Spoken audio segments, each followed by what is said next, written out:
अब किसी भी फंड को जब भी आप खरीदें तो बेचना कब चाहिए? खरीद तो लिए, रिव्यू भी कर लिए, अब बेचना कब है? बेचना तभी है जब आपका टारगेट पूरा हो जाता है। अगर पहले पूरा हो गया, मान लेते हैं कि आपको गाड़ी खरीदना था, तो आपको चाहिए था कम से कम 15 से 20 लाख रुपए, तो आप कंटिन्यूस इन्वेस्ट किए 10 साल 15 साल, आप सोचे थे कि 15 साल बाद मेरा टारगेट पूरा हो जाएगा, लेकिन हुआ ये कि 12 साल में ही पूरा हो गया।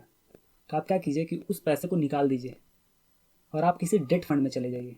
आपके लिए बढ़िया रहेगा, क्योंकि मार्केट कब गिर जाए पता नहीं चलता है।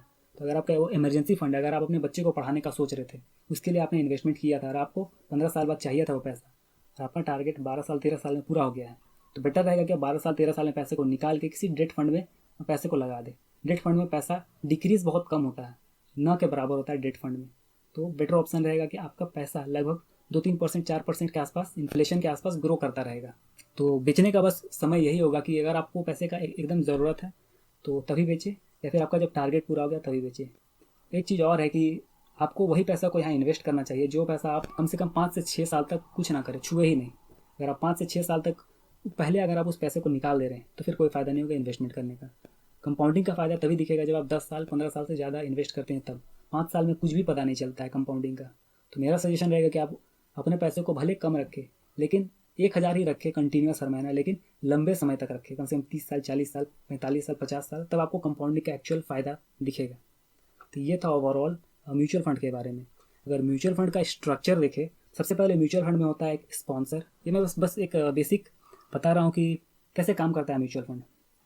तो म्यूचुअल फंड को रेगुलेट जो करता है वो सेबी करता है, ये सब आपको पता ही होगा। और इसका जो गाइडलाइन बनाता है वो बनाता है association of mutual fund in India, AMFI। ये एक ऑर्गेनाइजेशन है जो इसका सारा रूल्स बनाता है, जिसको कि रेगुलेट करता है सेबी। आपने नाम सुना होगा सेबी का। तो म्यूचुअल फंड काम कैसे करता है, इसमें जो सबसे पहले होता है ये होता है स्पॉन्सर्स होता है।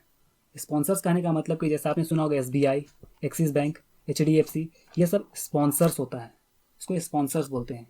ये सब क्या करता है कि एक बोर्ड ऑफ डायरेक्टर बैठाता है, जिसको बोलते हैं ट्रस्टी।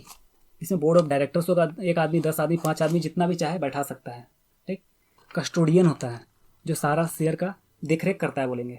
ये समझ में आया। एक्सिस बैंक, SBI, सबसे ऊपर होता है स्पॉन्सर्स। यहाँ पे होता है ट्रस्टी, यहाँ पे मैनेजमेंट होता है।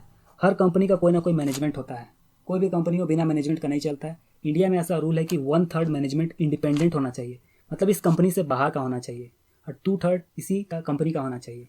मतलब अगर SBI का है तो 2/3 SBI का आदमी यहाँ रहेगा और 1/3 रहेगा बाहर का आदमी, वो दूसरा कंपनी का आदमी आके यहाँ इसको ऑपरेट करेगा, चलाएगा। मतलब बस रहता है, चलाता नहीं है, बस वो रहता है देख रेख के लिए कि कोई गलती ना करे। जो रिटेल इन्वेस्टर है उसका इंटरेस्ट को प्रोटेक्ट करने के लिए मोस्टली सबको किया गया है। इसके नीचे होता है फंड मैनेजर होगा, चीफ इन्वेस्टमेंट ऑफिसर सब होगा, यहाँ पे होता है ये सब। बेसिकली पैसा यही इन्वेस्ट करता है यहाँ पे। अब यहाँ पे एक कस्टोडियन होता है, ये क्या करता है, जो भी ये शेयर खरीदता है उसको ये देख रेख में रखता है अपना, कि सारा जो भी रहेगा अकाउंटिंग का काम बोले तो एक तरह से ये कस्टोडियन करता है। समझ में आया। उसके बाद एक होता है रजिस्ट्रार एंड ट्रांसफ़र एजेंट, यहाँ पे होता है। यह क्या करता है कि सारा का रजिस्ट्रेशन करता है। जब भी आप खरीदने जाइएगा ये फंड को, तो यहाँ पे रजिस्ट्रेशन इसके थ्रू होगा, रजिस्ट्रार एंड ट्रांसफ़र एजेंट के थ्रू। सारा का कंट्रोलिंग ये करता है, रजिस्ट्रेशन, नेम, KYC, सारा काम इसका है। इसका काम स्टॉक्स रखना है, ये चलाएगा किस तरीके से चलना चाहिए, और इसका काम है रजिस्ट्रेशन, KYC सबको देखना। तो इतना तो समझ में आ गया कि कैसे काम करता है। समझ में आया। अब थोड़ा सा एक लाइन है बस लास्ट। 2009 से पहले एंट्री लोड भी था। 2009 से पहले कहने का मतलब, अगर आप इन्वेस्टमेंट करने के लिए 1,000 रुपये दिए तो आपको कुछ % एंट्री कराने का चार्ज देना पड़ता था, जिसको कि सेबी 2009 में हटा दिया। तो एंट्री करने का आप कोई चार्ज नहीं है। और एक चीज़ कि जब भी आप ट्रांजेक्शन करते हैं तो आप 10,000 से नीचे का जब भी आप ट्रांजेक्शन करेंगे किसी भी म्यूचुअल फंड में, तो आपको कोई चार्जेस नहीं लगेगा।